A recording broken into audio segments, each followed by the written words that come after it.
Hey guys, this is Josh, and in this video, I'm gonna teach you how to check and adjust your video quality on Amazon Prime.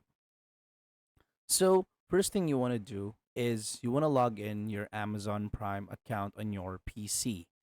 And then next is you want to select a movie. So, for example, in here, I've already selected a movie, it's the Borderlands. And in order for you to check what video quality you're using right now, it's just you want to go to the top right corner of your screen and you have this icon right here, which is labeled options. Now, once you click on it, you're going to see the video quality that you're running as of the moment. It's best, better, and good. So you could change it to better, change it to good, or you could just leave it at best.